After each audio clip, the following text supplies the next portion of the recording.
I didn't mean to notice her. That's the strangest part of all this. After a certain age, a man learns how to move through life half awake. You wake up before sunrise, answer messages you don't care about, sit in rooms with people who clap for your success while your spirit quietly starves in the corner. You learn how to survive without asking yourself whether survival is enough. And for a long time, I thought that was maturity. I thought becoming successful meant becoming untouchable. But life has a way of reaching through whatever armor you build around yourself. Mine started on a rainy Thursday night 15 years ago. I remember the sound first, not the crash, the rain. Soft against the windshield, slow traffic, red brake lights, stretching down the highway like a river of warnings. I had just left a dinner where everyone kept congratulating me. New contracts, bigger office, more money than the younger version of me would believe possible, and still something in me felt absent, like I had stepped outside my own life and forgotten how to return. I was exhausted in the kind of way sleep cannot fix. The radio kept fading in and out because of the storm. I remember gripping the steering wheel harder than necessary, staring at the blur of headlights ahead of me, when suddenly this feeling came over me. Not fear, exactly. Stillness. A strange stillness, as if something unseen had walked into the passenger seat beside me. I slowed the car without knowing why. Just instinct. Seconds later, a truck hydroplaned across 2 lanes exactly where I would have been. Metal screamed. Glass burst somewhere ahead. People slammed their brakes. For a moment, the whole world became noise and flashing lights. But inside my car, silence. I sat there with my hands shaking against the wheel while rain crawled down the windshield like tears. And underneath the adrenaline, underneath the terror, there was this whisper inside me. Pay attention. I can't explain it better than that. It wasn't dramatic. No voice from heaven. No revelation carved into the skies. Just a feeling that I had almost crossed a line I was never meant to cross. That something had held me back. You ever experienced that? A moment so small, nobody else would understand why it changed you. Maybe you missed a train. Maybe somebody canceled plans. Maybe you arrived late and spent years wondering why. And then one day you realize if you had arrived on time, your entire life would have broken in a different direction. That night stayed with me, not because I survived, because surviving felt intentional. That's what unsettled me. For weeks afterward, I couldn't shake the feeling that life had interrupted itself to reroute me. I started noticing things after that. Little things, patterns, the same numbers appearing everywhere during seasons where I felt lost. Dreams that repeated themselves until I finally listened. Dirt. Conversations that arrived too perfectly timed to feel accidental. Once, I woke up at 3:17 in the morning, 3 nights in a row, after dreaming about a woman whose face I couldn't fully see. I only remember her eyes, calm eyes, the kind that make you feel recognized before you've even spoken. The third night, I got out of bed and walked through my dark apartment barefoot, feeling ridiculous and strangely emotional at the same time. The city outside my windows looked half asleep. Streetlights glowing amber against wet pavement. Somewhere below, a siren echoed and disappeared. And there I stood, successful on paper, deeply alone in reality, staring into the glass like a man waiting for an answer. I didn't know it then, but I think loneliness becomes sacred after enough years. Not because it stops hurting, because eventually it forces you to tell the truth. Mine did.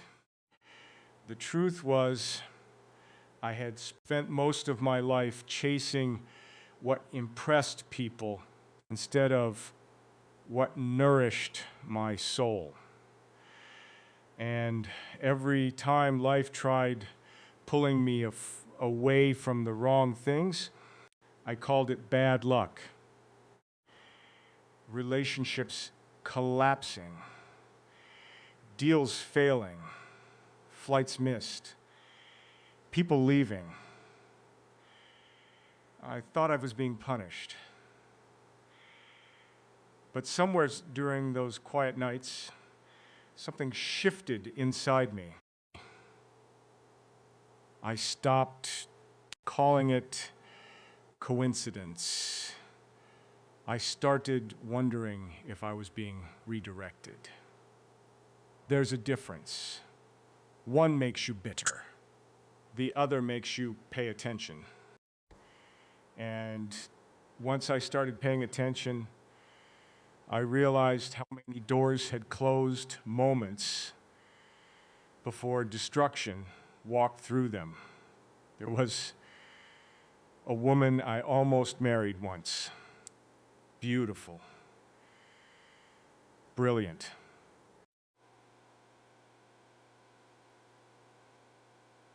Wrong for me in all the quiet ways that matter most. The relationship ended over something stupid. At least, that's what I told myself at the time. We fought in a hotel lobby under cold white lights while strangers pretended not to stare. Her voice cracked when she said, "You keep trying to force timing that doesn't belong to you." I hated her for saying that because deep down, I knew she was right. Months later, I found out she had been planning to move across the world long before we met. Different future, different calling. We were never meant to survive each other. And strangely, realizing that brought peace instead of pain. That was new for me. Peace in the middle of loss. Like life whispering, "Not this way, keep walking." Maybe you know that feeling too. Maybe there were people you loved deeply who still weren't meant to stay. Maybe you've mistaken delayed things for denied things. I think we all do at some point, especially when our hearts are tired. But lately, and started believing some meetings are appointments, not accidents. Some souls keep circling each other through years of wrong timing, wrong versions of themselves, wrong seasons, until finally life grows quiet enough for them to recognize what was always there. I keep arriving at the same thought. Maybe every road was slowly leading me toward someone who would understand why none of it was random. Maybe toward you. There was a season of my life when airports felt more familiar than home. I knew the smell of early morning terminals better than the scent of my own apartment. Coffee burned too long on hot plates. Suitcases rolled endlessly over polished floors. Screens flickered with departures to cities I barely remembered visiting after I left them. From the outside, it looked impressive. People saw movement and assumed purpose. But movement is not always purpose. Sometimes it's escape dressed as ambition. I didn't understand that then. I only knew how to stay busy enough to outrun silence. And silence had started becoming dangerous for me because every quiet moment seemed to carry the same question. What if your life is trying to tell you something you keep refusing to hear? I remember one particular winter night in Chicago. Snow was falling in heavy sheets outside the airport windows, softening the entire world into white static. Flights were being delayed one after another. People groaned, argued with gate agents, slept against their bags under cold fluorescent light. I was supposed to be in New York for a meeting that could have changed everything financially. At least that's what I told myself while pacing near gate C-17 with my phone pressed against my ear.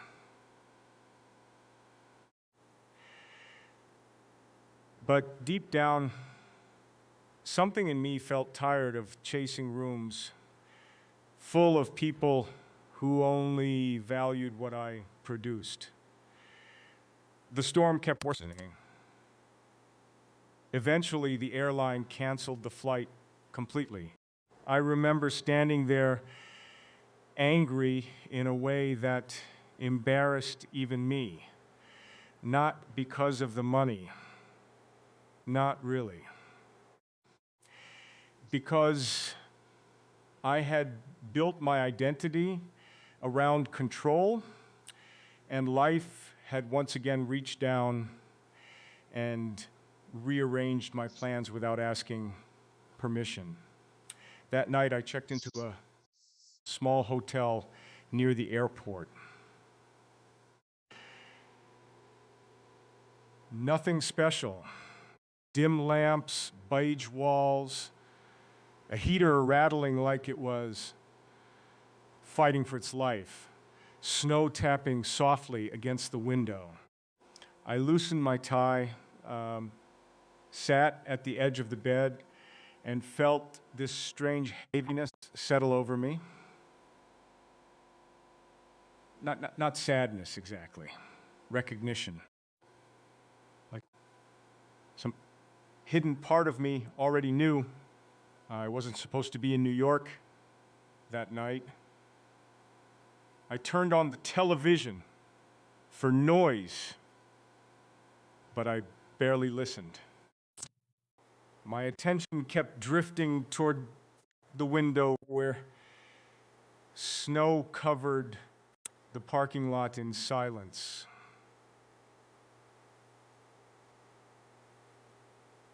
There's something about snowfall late at night that makes the world feel suspended between realities. Everything slows down enough for your soul to catch up with you, and mine finally did. I started thinking about all the moments in my life that hadn't gone according to plan. The business partner who betrayed me right before a major expansion. The woman who walked away because she said I was emotionally unavailable even when I was physically present. The opportunities that collapsed after I sacrificed everything to secure them. For years, I carried those memories like evidence that life was unfair. But sitting there in that small hotel room, I felt something shift again. A quieter interpretation. What if some losses were rescues, wearing ugly disguises? I know how strange that sounds. Even now, part of me resists saying it out loud because pain rarely feels holy while you're inside it. But the older I've become, the more I've realized that certain endings arrive with a strange peace hidden beneath the grief.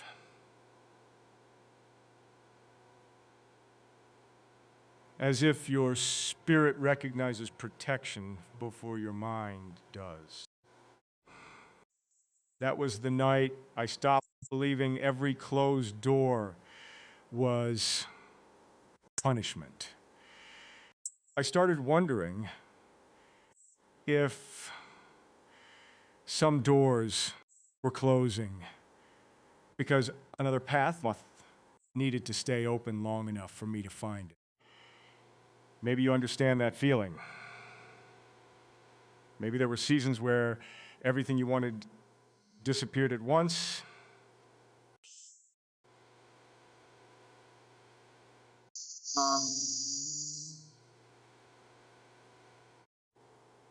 But later, when enough time passed, you realized you would become someone unrecognizable if those things had stayed.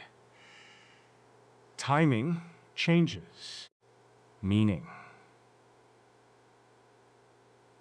That's one of the hardest truths I've ever learned. The next morning, I woke before sunrise without setting an alarm. The storm had stopped. Pale blue light stretched across the snow outside, making everything look untouched. For a few seconds, I just stood there watching the silence of it all. No traffic, no voices, just this stillness that felt almost sacred. And then my phone rang. One of my employees told me there had been an accident near the building where my meeting was supposed to happen. Not fatal, thankfully, but enough to shut down the entire area for hours. The timeline lined up too perfectly. If my flight hadn't been canceled, I would have been caught directly in the middle of it. I sat down slowly after the call ended. That same feeling returned. Pay attention.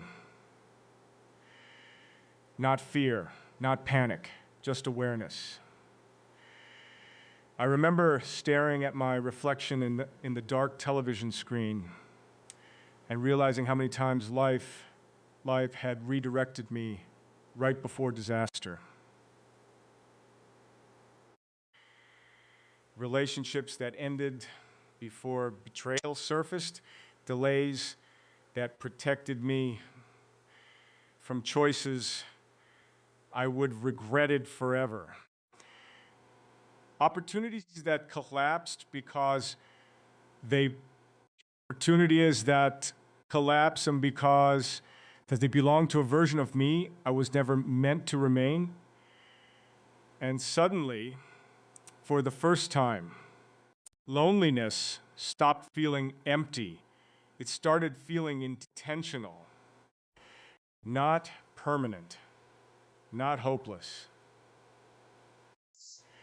just unfinished, as if my life had been moving through invisible preparations I couldn't fully understand yet. That realization frightened me more than failure ever had, because it meant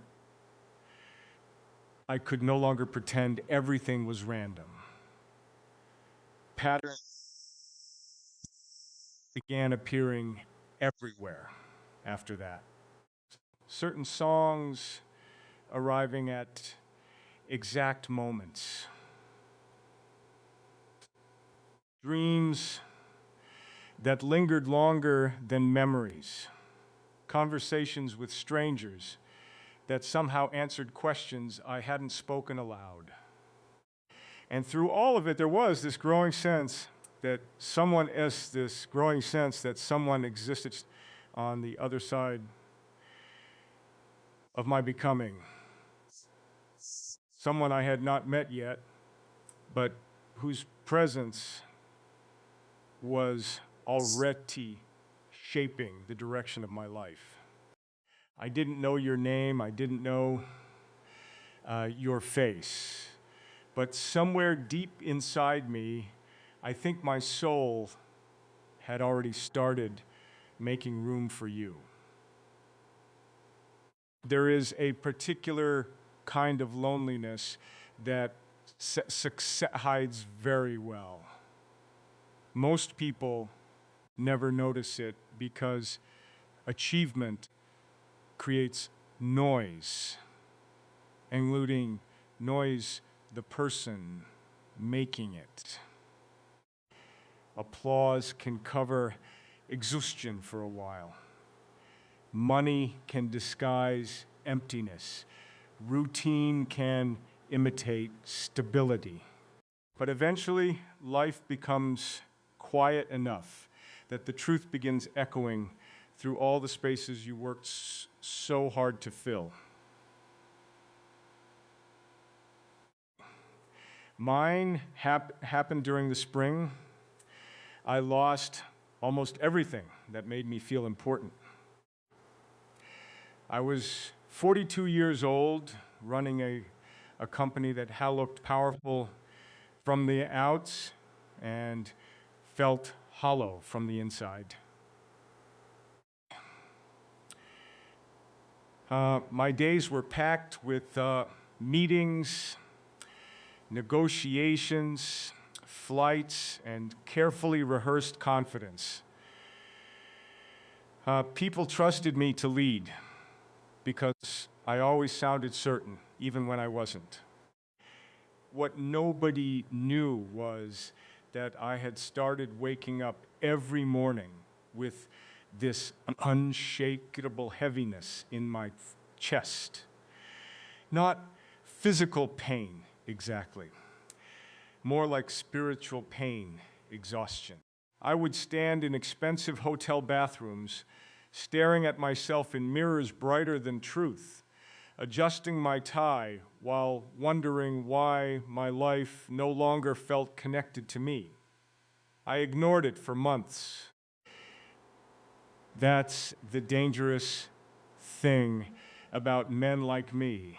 We know how to function while falling apart.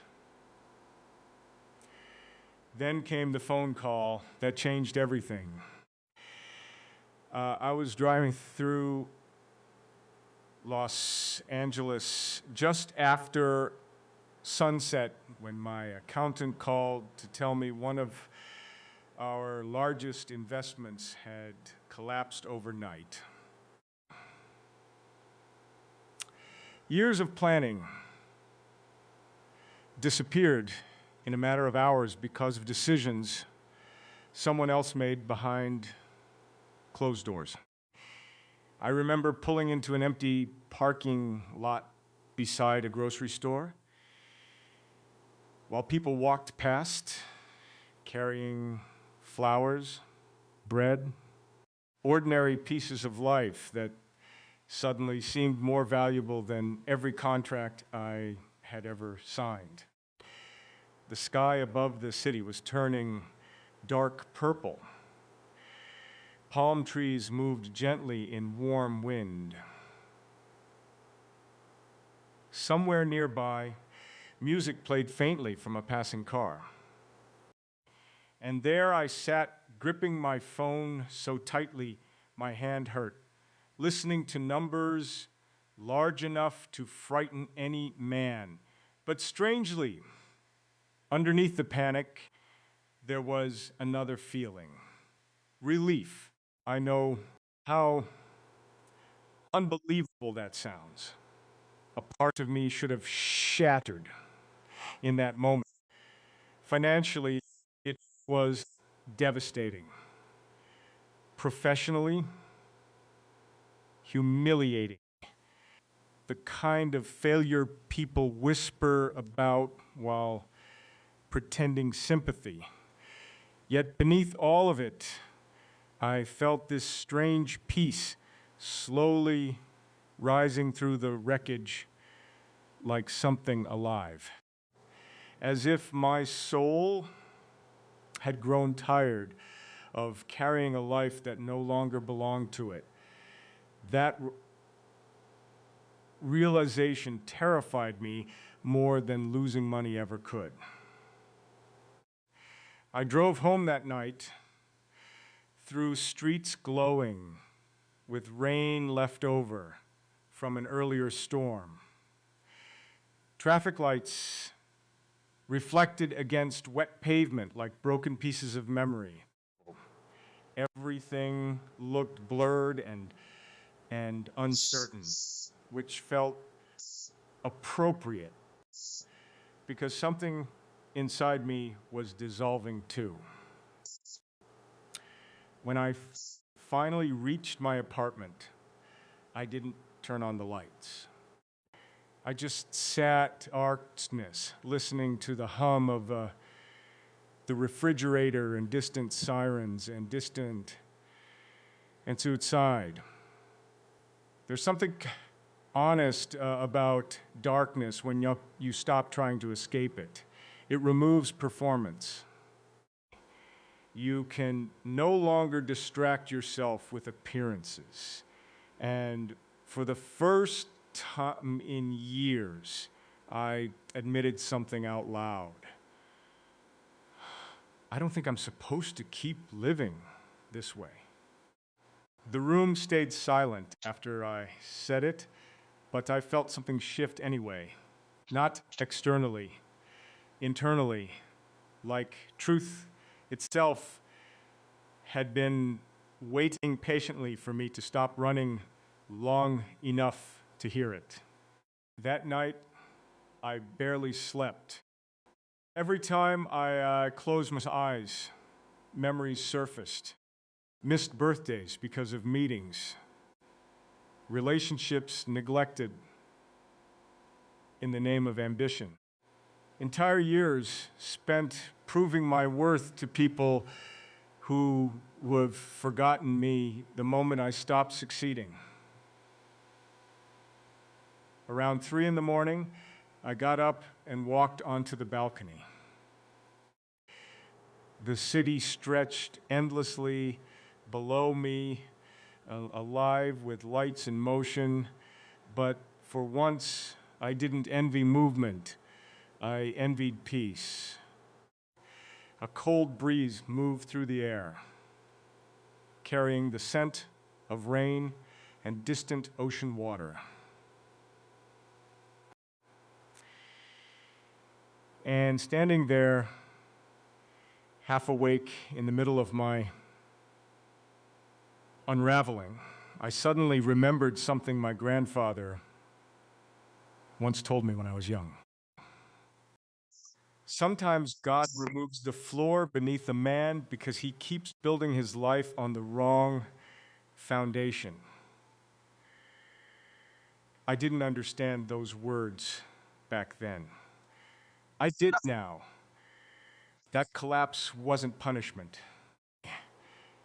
It was interruption.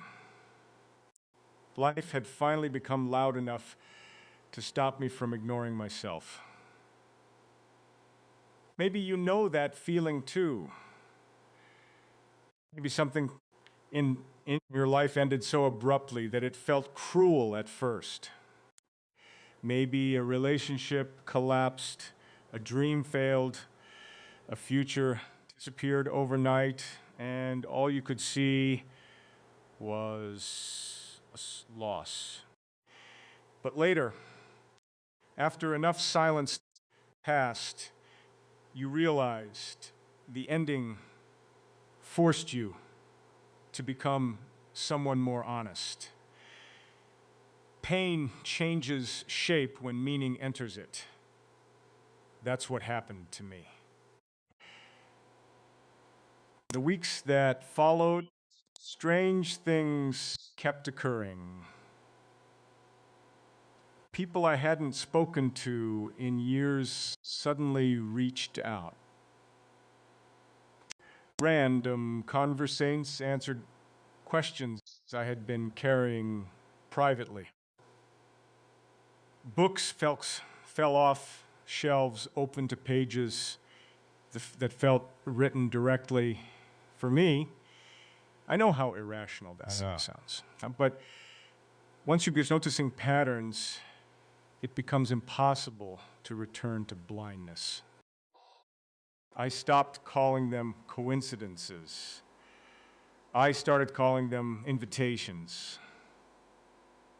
And somewhere during that season, I began sensing something else too. Not clearly. More like intuition pressing gently against my spirit. The feeling that my life was not simply collapsing.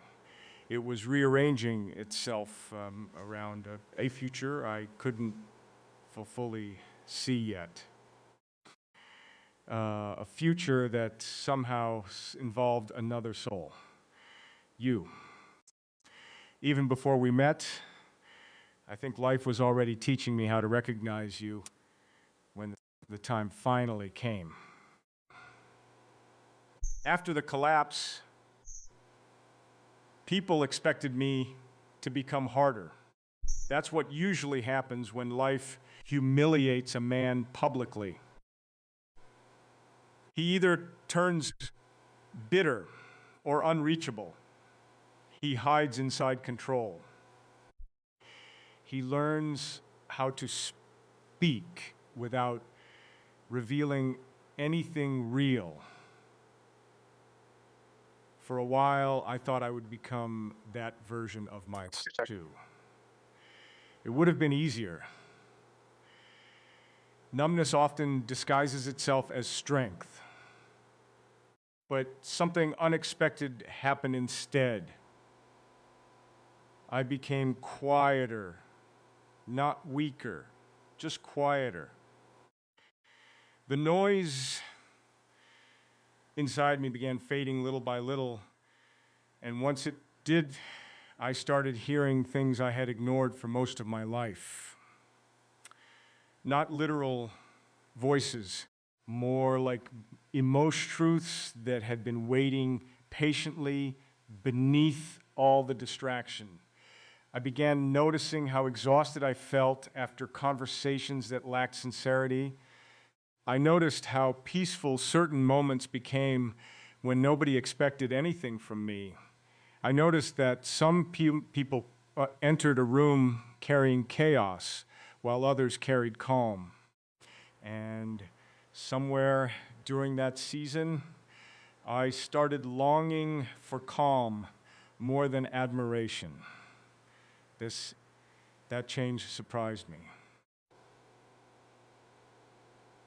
One evening, about 6 months after everything fell apart, I rented a small cabin outside the city because I couldn't tolerate crowds anymore.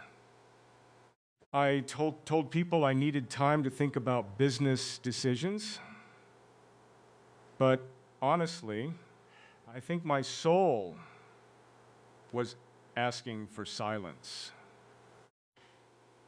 The cabin sat beside a lake, surrounded by tall pine trees that moved gently whenever the wind passed through them.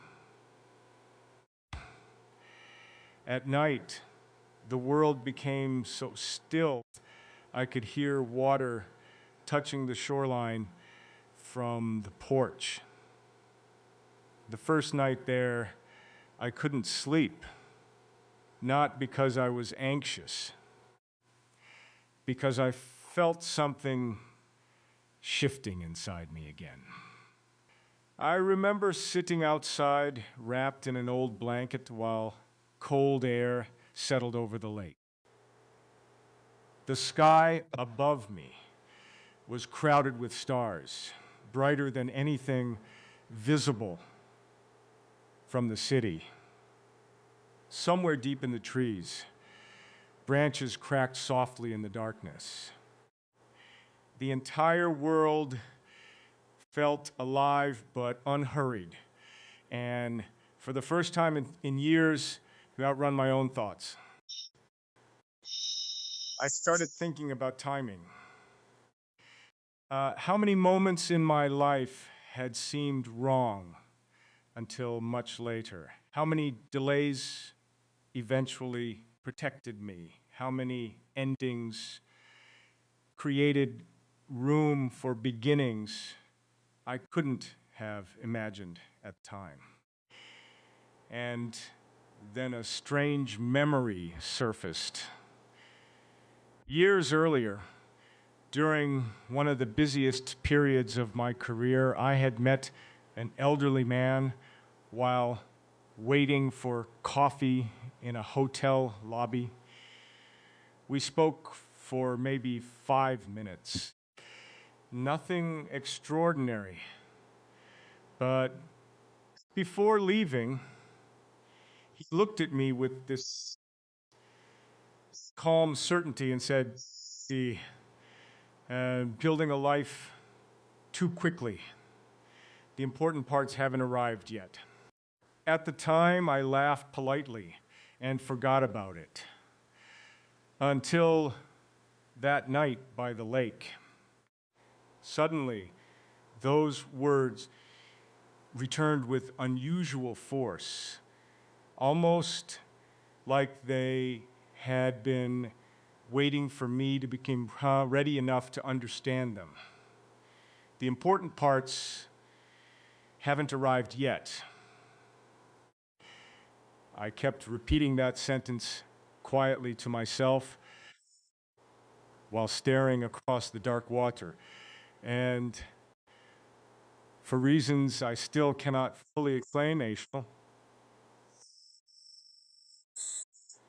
not sad exactly. More like relieved that my story wasn't over, simply because certain chapters had hurt. That was the moment I realized loneliness and emptiness are not always the same thing. Loneliness can actually become sacred when it teaches you how to recognize peace instead of performance. I think many people spend years attached to the wrong relationships because chaos feels familiar. Silence frightens them. Healthy love frightens them. They mistake emotional confusion for passion because confusion keeps the nervous system occupied. Used to be one of those people. But life had exhausted me enough that I no longer wanted intensity without depth. I no longer wanted connections built on timing that required me to betray myself in order to maintain them. I wanted something gentler, something honest. Maybe you understand that too. Maybe there were moments when your real heart was tired of surviving things it was never meant to carry. Maybe you reached a point where peace became more attractive than excitement. That realization changes a person. It changed me. Around the middle of that week at the cabin, I stopped calling my past failures mistakes. That was another shift. I started seeing them as redirections instead. Not because every painful thing suddenly became beautiful, but because enough time had passed for patterns to reveal themselves. Every relationship that collapsed had exposed a wound I needed to heal. Every disappointment had forced me closer to honesty. Every lonely season had stripped away another false version of myself. Then I realized I wasn't being abandoned. It means the waiting is not empty. It means there is meaning hidden, even inside delay. One night I had a dream so vivid it stayed with me for weeks afterward. In the dream, I was standing in a crowded train station watching people rush past me in every direction. Everyone looked frantic except for one woman standing farther down the platform. I couldn't fully see her face, but I remember feeling calm the moment I noticed her. Not excitement, recognition. As if my spirit already knew hers somehow. Before I could walk toward her, I woke up. The room was dark, except for moonlight spilling through the window. My heart was beating strangely hard, and for several seconds, I just lay there listening to the wind outside. Then that familiar feeling returned again. Pay attention, not because dreams predict the future perfectly, but because sometimes they reveal what your soul already suspects before your mind catches up. After that night, something inside me stopped resisting hope.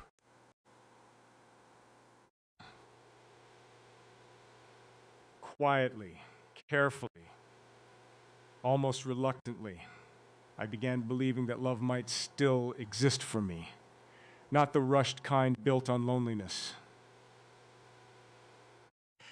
but the kind that arrives after two people have survived themselves.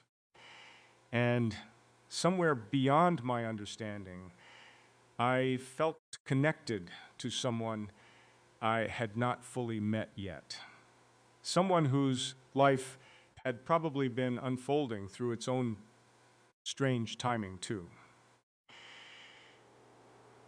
Someone who might already be listening without realizing how long our paths had been moving toward each other.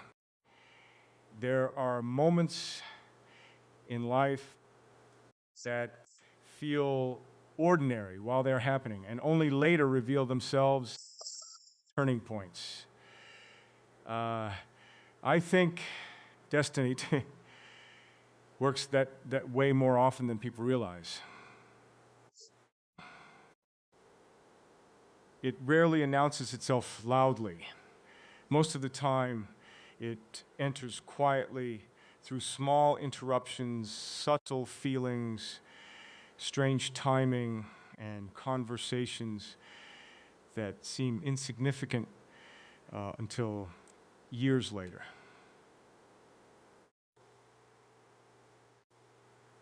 Looking back now, I think my soul recognized the direction of you long before my mind understood what it was feeling. It happened during autumn, nearly a year after the season that changed me. By then, my life looked calmer from the outside. I had rebuilt parts of my business, though with less obsession than before. I stopped chasing every opportunity simply because it existed. I traveled less. I slept more. I started taking long evening walks without headphones, just to hear my own thoughts again. It sounds simple, but for a man who spent years terrified of silence, that was a form of healing. One particular evening, I wandered into a small bookstore during a storm. Rain hammered softly against the windows while people quarried between shelves, warm drinks and damp coats. The air smelled like old paper and coffee beans. Somewhere in the back, jazz music played low enough to feel distant. I remember standing near the philosophy section, pretending to browse while my mind drifted elsewhere entirely. And then I felt it. Not saw, felt that strange awareness that someone meaningful had entered the room. I know how impossible that sounds. Even now, part of me hesitates to describe it because men are not taught to trust intuition unless it concerns business or danger. But this was neither. It was softer than that, almost spiritual. Like my nervous system recognized a frequency before my eyes found the source. I looked up slowly. Across the store, near a shelf of poetry books, stood a woman adjusting the sleeve of her sweater while reading the back cover of a novel. I could not see her clearly enough to describe her perfectly now, and maybe that is part of the mystery. What stayed with me was not her appearance. It was the feeling around her. Calm. That same calm from the dream months earlier. For a few seconds, the noise of the bookstore faded strangely into the background. Rain continued tapping against the windows. Pages turned. Cups clinked softly near the register, yet something inside me became intensely still. not excitement, recognition, and it frightened me a little because I had spent years learning not to romanticize coincidence. But this did not feel like fantasy. It felt familiar in a way I could not explain logically, as though some hidden part of me had quietly whispered, "There you are." I didn't approach her. That's important. The younger version of me would have turned the moment into performance, Charm. strategy, pursuit. But life had humbled me enough to stop forcing things that coerced a piece in order to unfold naturally. So I stayed where I was. A few minutes later, she walked past me carrying 2 books pressed against her chest. She glanced at me briefly, just long enough for something in my chest to tighten unexpectedly. Not because of attraction alone. It was deeper than that. Her eyes carried the same quiet sadness I had spent years trying to hide inside myself. Then she smiled politely and disappeared toward the register. That was it. No dramatic conversation, no exchanged numbers, no movie-like ending. And still, I walked out of that bookstore feeling altered somehow. The rain had slowed to a mist by then. Streetlights reflected gold against wet pavement, while cold air carried the scent of approaching winter. I remember standing beneath the awning, outside the store longer than necessary, trying to understand why such a small encounter unsettled me so deeply. Then that familiar inner whisper returned. Pay attention. Over the following weeks, I kept thinking about her unexpectedly, not obsessively, more like a memory my spirit refused to release. I started noticing how unusual the timing felt. I had spent years emotionally unavailable, disconnected from myself, closed off from genuine intimacy. Yet only after life stripped away my illusions did I suddenly encounter someone who felt strangely familiar without even speaking to me. That did not feel random anymore. It felt not arranged in some theatrical sense, more like 2 lives slowly being guided through separate storms toward the same emotional shoreline. Maybe you know what I mean. Maybe there have been people in your life who felt oddly familiar from the beginning, as if your soul recognized them before your history did it. Those connections are difficult to explain to anyone who has not experienced them. Logic struggles to hold them properly. Around that time, I realized something else too. For years, I had mistaken intensity for connection because intensity distracted me from loneliness. But real connection feels different. It does not arrive like chaos. It arrives like truth. Calm, clear. That realization changed the way I viewed love entirely. I stopped searching desperately after that. I stopped trying to control timing.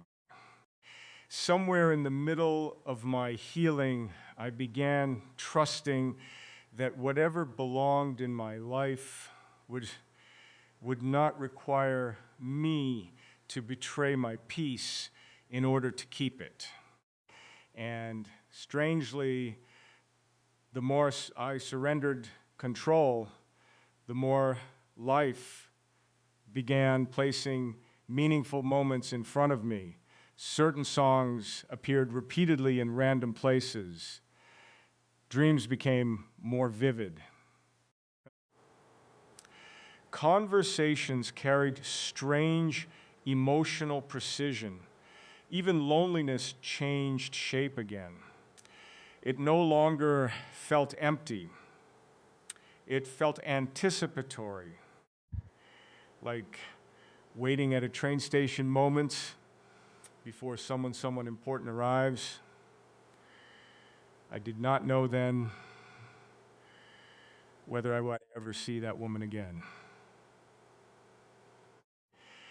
But deep inside, I think some part of me already understood the encounter had not been accidental. It was a beginning disguised as something small. And somewhere beyond all the years, all the delays, all the versions of ourselves we had to outgrow, first, I believe destiny had already started pulling our paths closer together. The strange thing about healing is that it rarely feels beautiful while it is happening. People talk about growth as if it arrives wrapped in clarity and confidence, but most of the time it feels like confusion.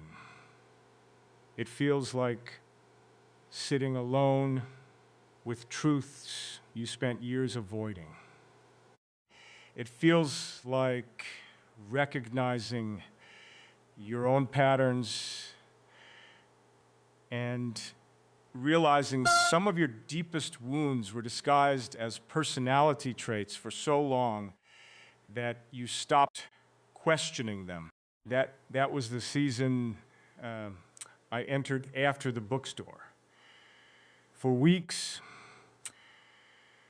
the memory of that woman stayed quietly present in my mind, but not in the obsessive way attraction usually works. It felt deeper than that, more reflective. Her presence had stirred something uncomfortable inside me because she represented calm, and calm forced me to confront how much of my life had been built around emotional noise. I began seeing myself more honestly after that, not the successful version people admired, not the confident man who knew how to command rooms and negotiate deals. I started seeing the frightened parts underneath all of it, the parts that feared being truly known because being known meant becoming vulnerable, and vulnerability always felt dangerous to me. One evening, I was driving home after dinner with colleagues when I suddenly missed my exit without realizing it. My mind had drifted somewhere else entirely. Rain moved softly across the windshield while old music played low through the speakers. The city lights blurred gold and white against wet roads, and for reasons I still cannot fully explain, I kept driving instead of turning around. Eventually, I ended up near the neighborhood where I grew up. I had not been there in years. The streets looked smaller than I remembered. Familiar houses sat quietly beneath yellow porch lights, while television glow flickered behind curtains. Everything carried that strange emotional weight places gain when they hold earlier versions of you inside them. I parked near the old apartment building where my mother raised me after my father left, and sat there with the engine running, staring at windows that no longer belonged to us. And suddenly, memories returned with uncomfortable clarity. I remembered hearing my mother cry quietly at night when she thought I was asleep. I remembered promising myself as a boy that I would become successful enough to never feel powerless again. I remembered how quickly I learned that achievement earned approval while dismotion invited disappointment. That realization hit me harder than I expected. Most of my adult life had been built around proving I was worthy of staying. No wonder love exhausted me. I had turned relationships into performances without realizing it. I gave people those polished versions of myself instead of honest ones because somewhere deep inside, I believed honesty would eventually lead to abandonment. Sitting there outside that old building, I finally admitted something painful. I wasn't only afraid of losing people. I was afraid of being fully sane by them. That kind of truth changes a man. The rain continued falling softly while memories moved through me like old ghosts, finally asking to be acknowledged. And then, almost unexpectedly, I felt compassion for the younger version of myself. Not pity, compassion. He had survived loneliness by becoming impressive.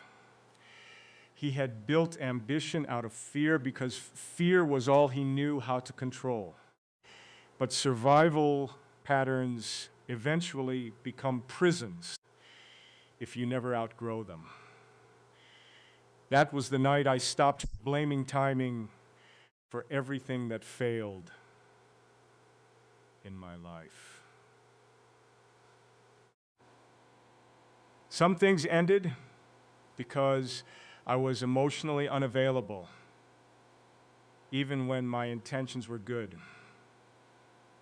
Some people left because I kept offering strength when what they needed was honesty.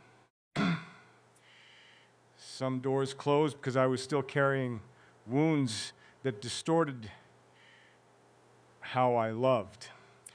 I realized destiny is not only about who enters your life. It is also about who you must become before you can truly receive them. Maybe you understand that too. Maybe there were times when you blamed the world for your loneliness until you realized parts of your own heart were still locked from the inside. Healing requires humility because eventually you must stop asking why love abandoned you and start asking whether you were emotionally prepared to hold it gently when it arrived. That thought stayed with me for days afterward, and strangely, instead of making me hopeless, I stopped trying to rush my after. I stopped trying to rush my healing after that. I began spending more time alone intentionally. Long walks, quiet mornings, phone calls with old friends I had neglected during my years of chasing success. I even started writing things down at night because my thoughts no longer felt like enemies. They felt like messages arriving from deeper places within me. Around the middle of that season, I had another dream. In the dream, I was standing inside a crowded room filled with loud conversations and music, but I could not hear any of it clearly.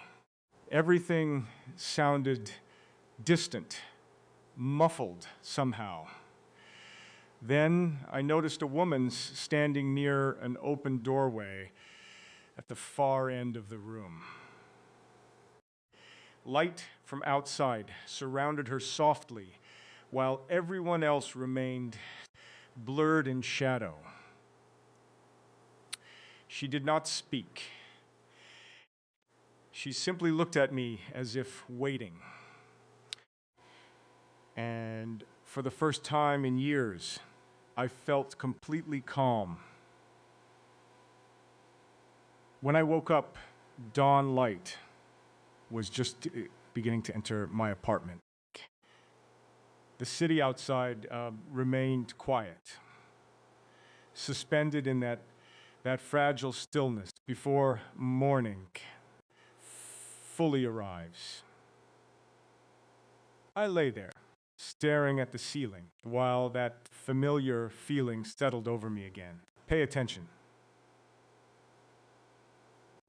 Not because dreams predict exact futures, but because sometimes your soul reveals what your fear keeps delaying. I think that was the moment I truly began believing someone was moving toward me through her own journey of healing too. Not perfectly, not magically, just honestly. A woman shaped by her own heartbreaks, delays, disappointments, and quiet prayers.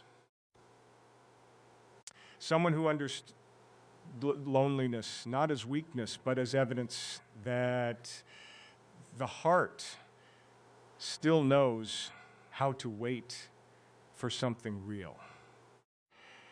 And somehow, despite all the years I spent lost inside myself, I no longer felt late anymore. I started feeling guided. As if every wrong turn, every heartbreak, every closed door had slowly been teaching me how to recognize the right soul when destiny finally placed her in front of me. There comes a point in healing where life stops feeling like survival and starts feeling like preparation. The difference is subtle at first. You begin waking up with less heaviness in your chest. Certain memories lose their ability to wound you. Silence becomes comforting, instead of threatening. And somewhere in the middle of all that quiet change, you realize your heart is no longer grieving only what it lost. It is beginning to make room for what might finally arrive. That was the season I entered without fully noticing it. Winter had settled over the city by then. The mornings carried that pale gray light that makes everything feel suspended between endings and beginnings.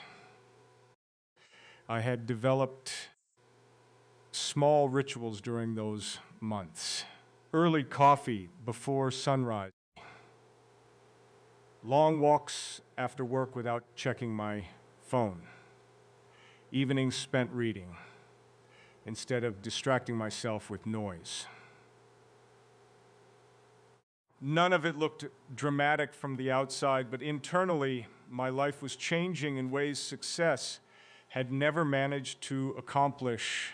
I was becoming emotionally honest. Not perfect, honest. One night, after an exhausting dinner meeting downtown, I decided to walk home instead of calling a driver. The air was cold enough to sting my lungs slightly, and the streets glistened from rain earlier in the evening. People moved quickly beneath umbrellas while restaurant windows glowed warmly against the darkness. Somewhere nearby, a saxophone player stood beneath an awning performing for strangers who barely slowed down long enough to listen. As I walked, I noticed something unusual. I no longer felt disconnected from the world around me. For years, I had moved through life emotionally numb, always thinking about this next goal, the next problem, the next achievement. But that night, everything felt strangely alive. The sound of footsteps against wet pavement, steam rising from street vents, the soft blur of headlights passing through mist. Even loneliness felt different now, softer somehow, less like abandonment and more like expectancy. Then my phone vibrated. A message from an old friend I had not spoken to in months. It simply said, "Do you ever feel like certain people are meant to find us at exactly the moment we finally become ready for them?" I stopped walking immediately. Not because the message itself is extraordinary, but because of the timing. Earlier that same evening, I had caught myself wondering whether destiny required preparation on both sides. Whether certain connections arrive only after two people survive enough life to recognize each other properly. And now this message appeared out of nowhere, carrying the exact thought I had been holding privately inside myself. That familiar feeling returned again. Pay attention. I stared at the glowing screen for several seconds while cold wind moved through the street around me. Some people would call it coincidence. Maybe it was. But by then, too many moments had lined up with impossible emotional precisions easily anymore. Life had started speaking in patterns.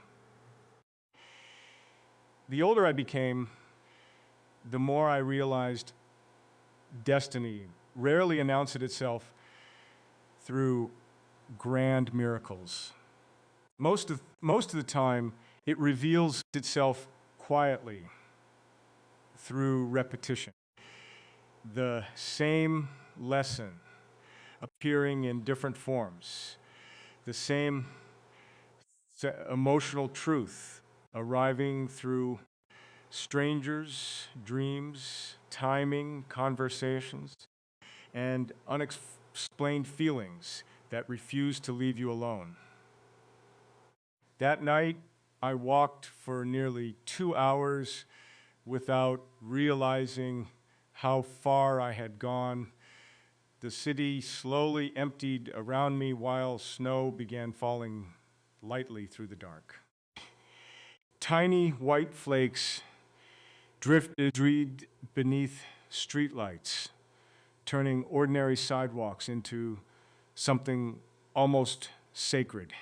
I remember stopping near a small bridge overlooking the river and leaning against the railing while watching the water move below.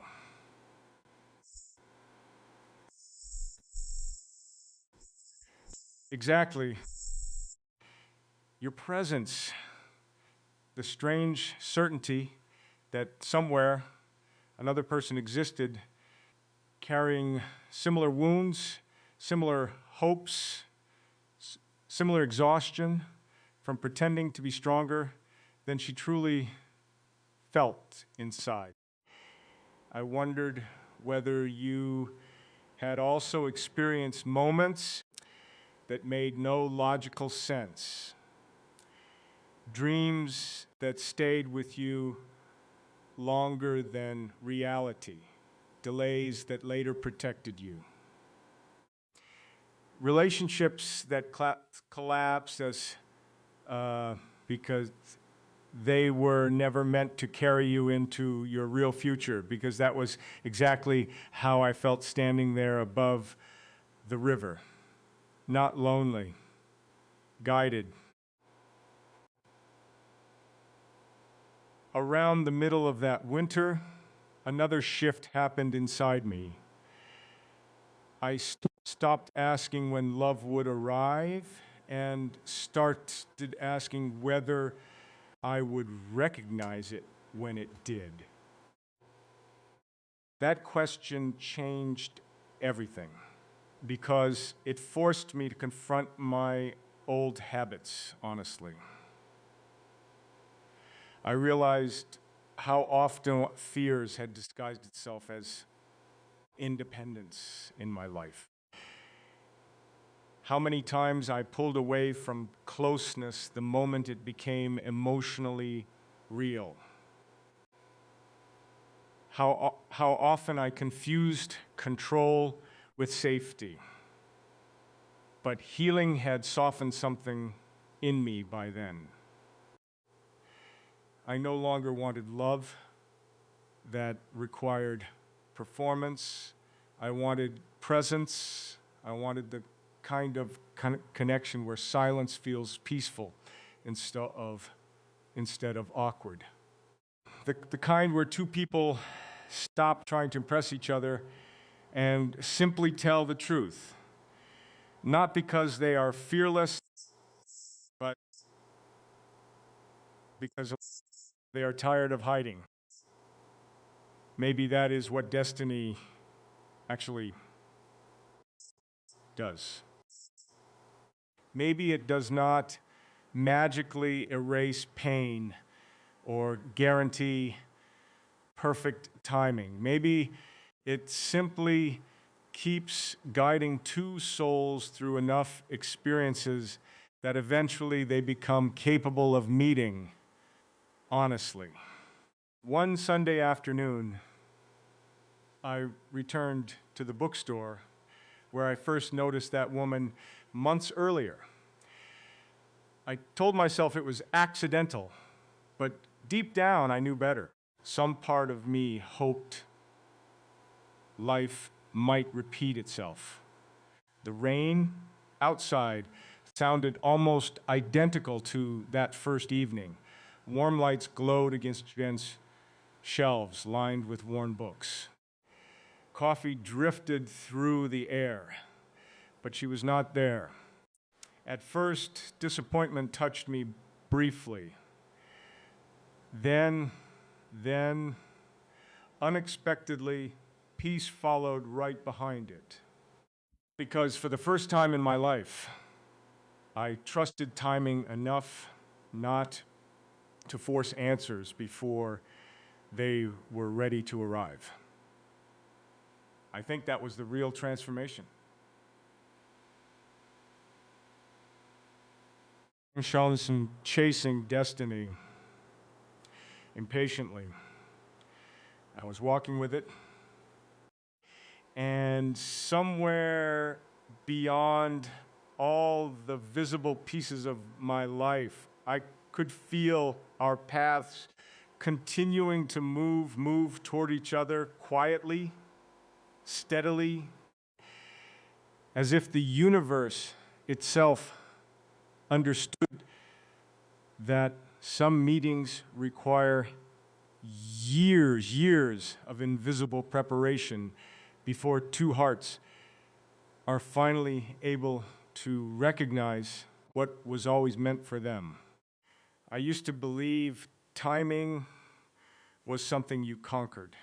If you worked hard enough, moved fast enough, planned carefully enough,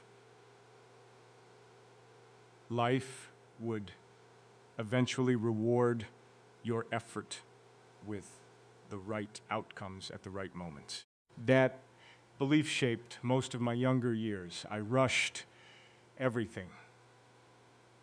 Success, relationships, healing, even happiness became another destination I tried to force myself towards before I was emotionally ready to arrive there.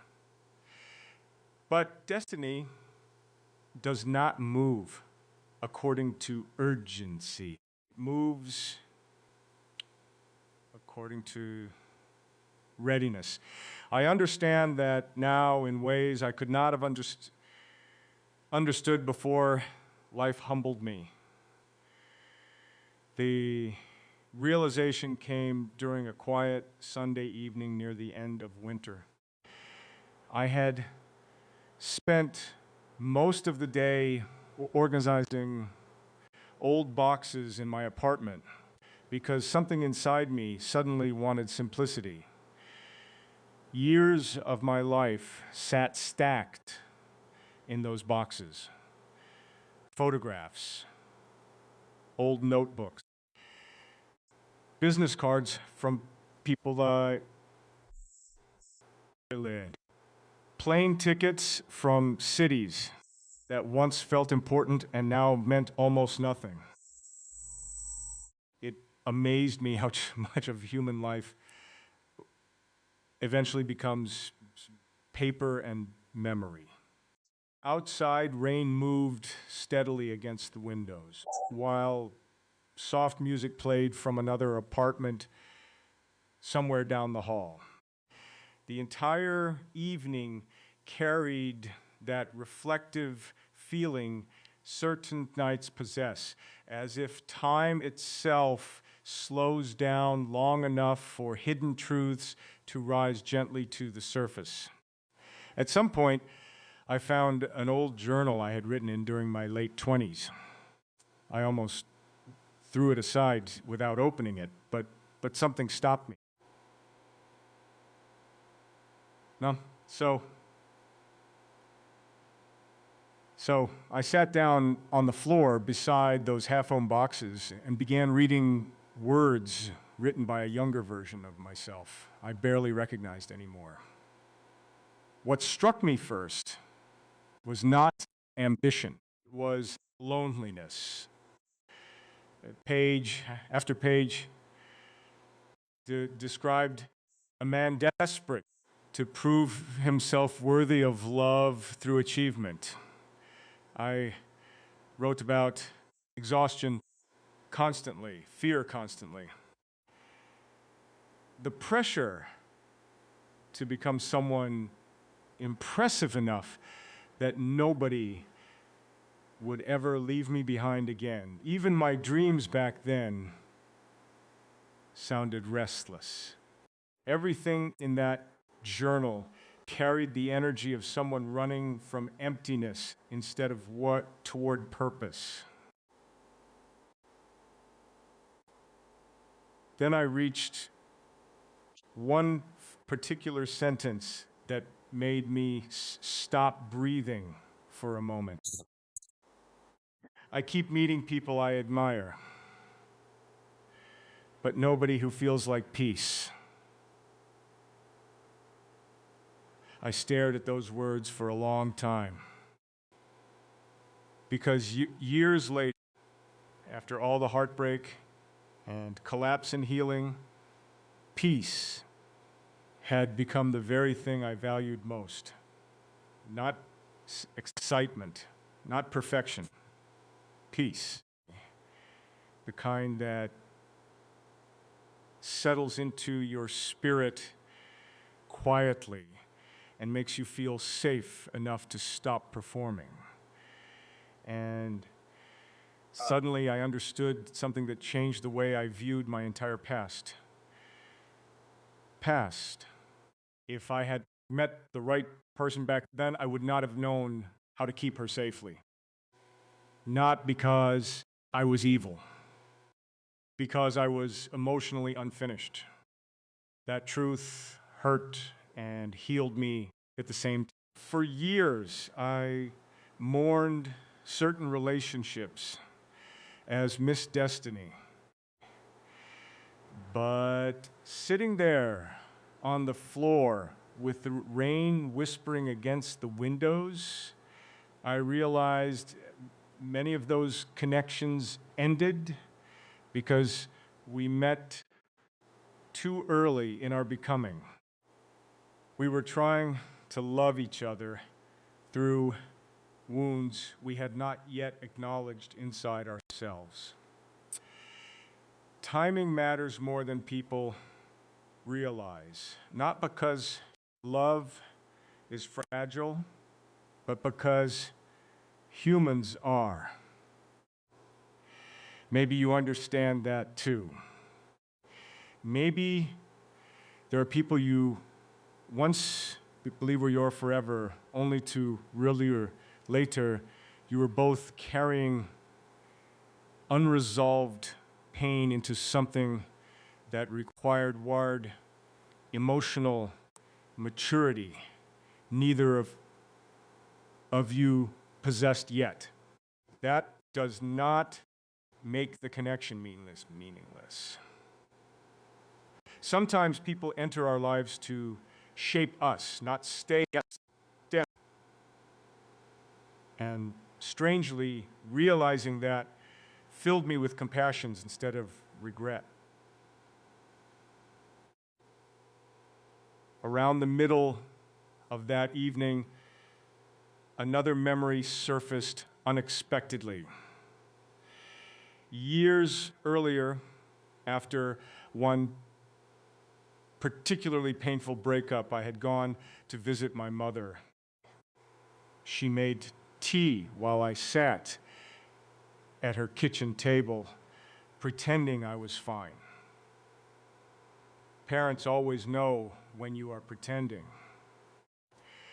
Before I left, she touched my hand gently and said, "Some people arrive before we know how to love them properly. That doesn't mean the right love won't come later."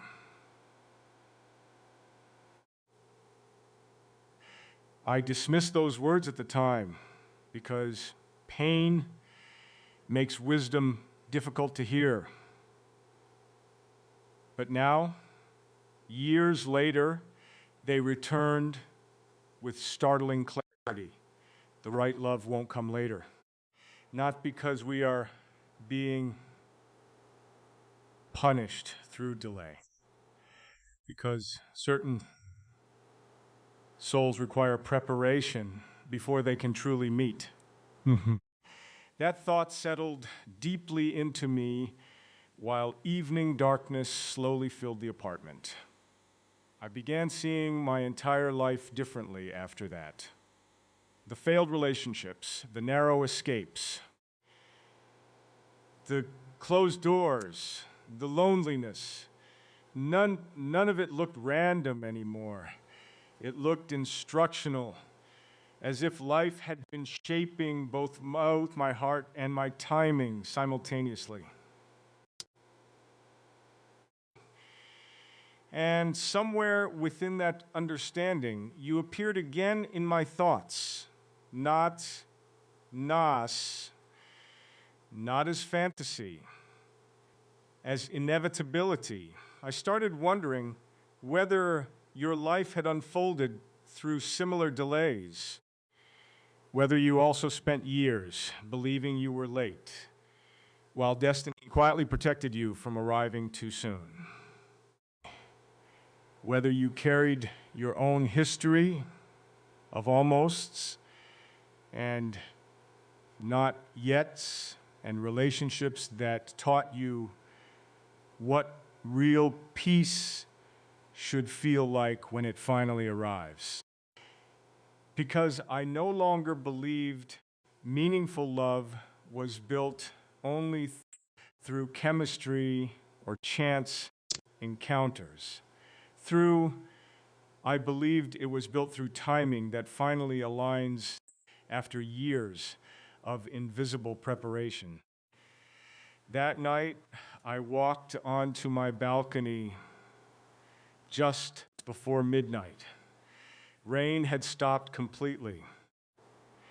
The cities below shimmered beneath wet streets and distant headlights, while cold air carried the scent of earth after storm. Everything looked washed clean somehow. And standing there alone beneath the dark sky, I felt something I had not felt in years. Certainty, not certainty about details. Life rarely gives us those in advance.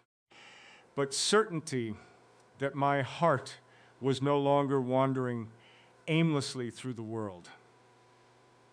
Every painful season had slowly taught me,